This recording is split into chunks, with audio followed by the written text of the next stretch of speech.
تم نے اپنی محبوب کو کھو دیا ہے. وہ حاملہ تھی. وہ آگ میں گھرے جھونپڑے میں پھنسی ہے. گھر کے گرد جنگجو ہیں, نکرائی زردوزی زین والے گھوڑوں پر سوار, سوکھے چارے اور انسانی گوشت کے جلنے کی بوجھل بو. منگول گھڑ سوار, ان کی چپٹی اور پھیلی ہوئی ناکیں, موٹی اور اندر کو گھسی گردنیں اور پتھر جیسے سخت دل. چنگیز خان کی طاقتور فوج. تم نے اپنے 2 پیاروں کو کھویا ہے. میں نے اپنی تصحیح کی. تمہاری بیوی تمہارے پہلے بچے سے حاملہ تھی. اس کی تنی بھویں سیدھی ہو گئیں, اس کی آنکھیں اپنے چمڑے کے جوتوں پر جم گئیں اور اس کے ہونٹ سختی سے بھنج گئے. سرائے کے مالک کے چہرے پر کسی پڑھنے کے ناقابل نقشے جیسی لکیریں پڑ گئیں. اچانک وہ اپنی عمر سے برسوں بڑا دکھائی دینے لگا. مجھے ادراک ہے کہ تمہیں اس سے کوئی دلاسا نہ ملے گا, مگر میرا خیال ہے کہ کچھ ہے جو تمہیں جاننا چاہیے. میں نے کہا. اس کی جان آگ کے دھوئیں نے نہیں لی تھی. اس کے سر پر چھت کی لکڑی کا ایک تختہ آ گرا تھا. وہ فوراً ہی مر گئی تھی, بغیر کسی تکلیف کے. تم نے ہمیشہ خیال کیا کہ اسے بڑی اذیت ہوئی ہوگی, لیکن حقیقت میں اسے ذرا برابر تکلیف نہ ہوئی تھی. سرائے کے مالک نے کسی ایسے بوجھ سے جھکے جسے صرف وہی سمجھ سکتا تھا, اپنی بھویں اچکا لی. اس کا لہجہ یہ پوچھتے چڑچڑا سا ہو گیا. تم یہ سب کیسے جانتے ہو؟ میں نے سوال نظر انداز کر دیا. تم اس کی مناسب تدفین نہ کرنے پر خود کو الزام دیتے رہے ہو. تم اسے اب بھی اپنے خوابوں میں رینگ کر اس گڑھے سے نکلتے ہوئے دیکھتے ہو جہاں وہ دفن کی گئی تھی. لیکن تمہارا دماغ تمہارے ساتھ کھیل رہا ہے. سچ یہ ہے کہ تمہاری بیوی اور بیٹا دونوں ٹھیک ہیں, ابدیت میں سفر کرتے, روشنی کے کسی دھبے کی طرح آزاد. میں نے پھر ہر لفظ کو ناپتے تولتے مزید کہا. تم دوبارہ بھیڑ بن سکتے ہو کیونکہ وہ ابھی بھی تمہارے اندر موجود ہے. یہ سن کر سرائے کے مالک نے اپنا ہاتھ یوں پرے کھینچ لیا جیسے اس نے کسی گرم برتن کو چھو لیا ہو. میں تمہیں پسند نہیں کرتا درویش, وہ بولا. میں تمہیں آج رات یہاں قیام کرنے دوں گا, لیکن یاد رکھو صبح ہوتے ہی چلے جانا. میں تمہاری صورت دوبارہ یہاں نہیں دیکھنا چاہتا. ہمیشہ ایسا ہی ہوتا تھا. جب آپ سچ بولتے ہیں تو لوگ آپ سے نفرت کرنے لگتے ہیں. آپ جتنا محبت کے بارے میں بات کریں گے, لوگ اتنا ہی آپ سے نفرت کرنے لگتے ہیں. برہنہ پیروں اور ہاتھوں پر سے پھلانگتا ہوا میں اپنے خالی بستر تک پہنچا جس سے پسینے اور پھپھوندی کی بو آ رہی تھی. سرائے میں درجن بھر سے زائد مسافر اپنے خوابوں میں گم, اپنی تنہائی کے بوجھ تلے محو خواب تھے. دن بھر کے واقعات پر غور کرتے اور ان الہامی نشانیوں کے بارے میں سوچتے ہوئے جو شاید میں نے دیکھی تھی, لیکن اپنی اجلت یا بے خبری میں ان سے محظوظ ہونے میں ناکام رہا تھا. میں وہاں تاریکی میں لیٹا رہا. مجھے لڑکپن سے کشف ہوتا تھا. آوازیں سنائی دیتی تھیں. کسی روز میں کسی سرگوشی کی طرح ہلکا پھلکا ہو کر 7ویں آسمان پر چڑھ گیا. پھر مٹی کی مہک میں بھیگا ہوا زمین کے گہرے ترین گڑھوں میں پاتال میں جا اترا. کسی عظیم برگد یا اخروٹ کے درختوں تلے دفن پتھر کی طرح نہاں. ان میں سے کسی بات نے مجھے کبھی خوفزدہ نہ کیا, اگرچہ وقت کے ساتھ میں نے یہ سیکھ لیا تھا کہ اس کا ذکر دوسروں سے نہ کروں. انسان جس بات کو سمجھ نہیں سکتے اس کی تحقیر کرنے لگتے ہیں. میرے کشف و الہام کو غلط سمجھنے والا پہلا شخص میرا اپنا باپ تھا. تمہارا تخیل بے لگام ہے بیٹے, میرے بابا نے خشک لہجے میں کہا تھا, اور بہتر ہو کہ تم یہ بات اپنے تک رکھو. ہم دیہاتیوں کو دوبارہ پریشان نہ کرنا. چند روز قبل ہمسایوں نے بھی میرے ماں باپ سے میری شکایت کی تھی. انہوں نے الزام لگایا کہ میرا رویہ عجیب تھا اور میں ان کے بچوں کو ڈرا دیتا تھا. مجھے تمہارے طور طریقے سمجھ نہیں آتے بیٹے. تم یہ تسلیم کیوں نہیں کر لیتے کہ تم اپنے ماں باپ سے زیادہ غیر معمولی نہیں ہو؟ ہر بچہ اپنے ماں اور باپ جیسا ہوتا ہے, سو تم بھی ایسے ہی ہو, میرے بابا نے کہا تھا. میرے بڑے ہونے پر بھی مجھے ہونے والے کشف ختم نہ ہوئے تو میرے ماں باپ کو جھنجھلاہٹ ہوئی. میں جانتا تھا کہ میرے والدین میری وجہ سے گھبرا گئے تھے اور مجھے انہیں پریشان کرنے پر احساس خطا بھی ہوتا تھا. لیکن سچ یہ ہے کہ میں نہیں جانتا تھا کہ ان کشف کو میں کیسے ختم کر سکتا تھا. زیادہ عرصہ نہ گزرا تھا کہ میں نے اپنے گھر کو چھوڑ دیا. تب سے تبریز ایک صاف و شیریں لفظ بن چکا ہے, اس قدر نفیس اور نازک کہ وہ میری زبان پر پگھل جائے. اس مقام کی یادوں کا ساتھ 3 خوشبوئیں دیتی ہیں: کٹی ہوئی لکڑی کی خوشبو، خشخاش کی روٹی کی، اور برف کی نرم سوختہ مہک۔ تب سے میں ایک سرگرداں درویش ہوں۔ میں کبھی ایک مقام پر دوسری بار نہیں سویا، کبھی ایک ہی پیالے سے متواتر دوبارہ نہیں کھایا۔ ہر روز اپنے گرد مختلف چہرے دیکھتے ہوئے سفر میں رہا۔ جب بھوک لگے تو میں خوابوں کی تعبیر بتا کر چند سکے کما لیتا ہوں۔ اسی حالت میں مشرق اور مغرب میں گھومتا ہوں، ہر جگہ خدا کی جستجو میں سرگرداں، ہر جگہ میں جینے کے قابل زندگی اور جاننے کے قابل علم تلاش کرتا ہوں۔ چونکہ میری جڑیں کہیں نہیں، اس لیے جانے کو میرے پاس ہر جگہ ہے۔ اپنے سفر کے دوران میں نے ہر قسم کے راستوں پر سفر کیا ہے، مشہور تجارتی راستوں سے لے کر فراموش شدہ راہوں تک جہاں کئی روز تک کوئی زیرو دکھائی نہیں دیتا، بحیرہ اسود کے ساحلوں سے فارس کے شہروں تک، مشرق وسطیٰ کے وسیع سبزہ سے عرب کے ریت کے ٹیلوں تک۔ میں گھنے جنگلوں سے گزرا، صحراؤں سے۔ میں نے کارواں سرائے اور مسافر خانوں میں وقتی قیام کیا، قدیم کتب خانوں میں صاحب علم لوگوں سے بات چیت کی، مکتب میں ننھے بچوں کو پڑھاتے اساتذہ کو سنا، مدرسوں کے طلباء سے تفسیر اور منطق پر بحث کی، معبد، درگاہوں اور خانقاہوں پر گیا، گوشہ نشینوں کے ہمراہ ان کی خانقاہوں میں مراقبہ کیا، درویشوں کے ہمراہ ذکر میں شریک ہوا، نیکوکاروں کے ہمراہ روزے رکھے اور کافروں کے ساتھ کھانا کھایا، پورے چاند تلے شامانوں کے ساتھ رقص کیا، ہر عقیدے، دور اور پیشے کے لوگوں کو جانا اور آفتوں اور معجزوں کا یکساں شاہد بنا۔ میں نے غربت زدہ گاؤں، آگ سے سیاہ پڑے کھیت اور غارت شدہ شہر دیکھے جہاں دریا لہو سے سرخ ہو گئے تھے اور 10 برس سے زیادہ عمر کا کوئی لڑکا یا مرد زندہ نہ بچا تھا۔ میں نے انسانیت کو اس کے اسفل اور اعلیٰ ترین عالم میں دیکھا ہے۔ اب کوئی بات مجھے حیرت زدہ نہیں کرتی۔ ان تمام تجربات سے گزرتے میں نے ایک فہرست ترتیب دینا شروع کی جو کسی کتاب میں نہیں لکھی تھی، بس میری روح پر تحریر تھی۔ یہ فہرست، جسے میں سرگرداں یا قلندری مسلمان صوفیوں کے بنیادی اصول کہتا ہوں، میرے نزدیک یہ قوانین فطرت کی طرح آفاقی، قابل بھروسہ اور اٹل تھے۔ یہ مل کر مذہب عشق کے 40 اصول بناتے تھے جن کی تکمیل صرف اور صرف محبت کے ذریعے ممکن ہو سکتی تھی۔ اور ان میں سے ایک اصول کے مطابق سچائی کا راستہ دماغ کا نہیں، دل کی متواتر مشقت ہے۔ دماغ کو نہیں بلکہ اپنے دل کو اپنا رہنما، اپنا مرشد بنا لو، اپنے نفس سے ملو، اسے للکارو اور بالآخر دل کے ذریعے اس پر غالب آ جاؤ، یہ جانتے ہوئے کہ تمہاری ذات کی معرفت خدا کی معرفت کی طرف تمہاری رہنمائی کرے گی۔ اور ان اصولوں پر کام مکمل کرنے میں مجھے برسوں لگ گئے، ان تمام 40 اصولوں پر۔ اور جب کہ میں یہ کام مکمل کر چکا تھا، میں جانتا تھا کہ میں اس دنیا میں اپنے آخری مرحلے کے قریب تھا۔ کچھ عرصے سے مجھے اس رخ پر بہت سے کشف ہوتے رہے تھے۔ مجھے فکر میں مبتلا کرنے والی شے موت نہیں، کیونکہ میں اسے اختتام کے طور پر نہیں دیکھتا، بلکہ فکر مندی کی بات تھی اپنے پیچھے کوئی وراثت چھوڑے بغیر مرنا۔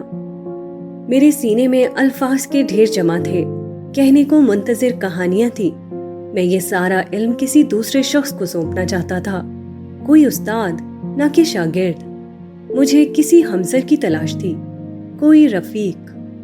میں نے تاریک اور حبسدہ کمرے میں سرگوشی کی۔ اے خدا، تا عمر میں نے دنیا جہان کا سفر کیا اور تیری راہ کی پیروی کی۔ میں نے ہر شخص کو ایک کھلی کتاب کی طرح کسی چلتے پھرتے قرآن کی صورت دیکھا۔ میں علماء کے مرمری ممبروں سے دور رہا اور بے خانمہ، در بدر اور جلا وطن لوگوں کے ساتھ وقت گزارنے کو ترجیح دی۔ اب میرا پیمانہ لبریز ہو چکا ہے، میری مدد فرما کہ میں تیرا دیا علم کسی صحیح شخص کو منتقل کر سکوں، پھر جو تو چاہے میرے ساتھ کر سکتا ہے۔ میری آنکھوں کے سامنے کمرہ اس قدر روشنی میں نہا گیا کہ اپنے بستروں میں دراز مسافروں کے چہرے پر وحشت ناک حد تک مردنی چھا گئی۔ اندر موجود ہوا تازہ اور حیات بخش ہو گئی، یوں جیسے تمام کھڑکیاں کھول دی گئی ہوں اور کوئی طوفانی ہوا دور دراز کے باغات سے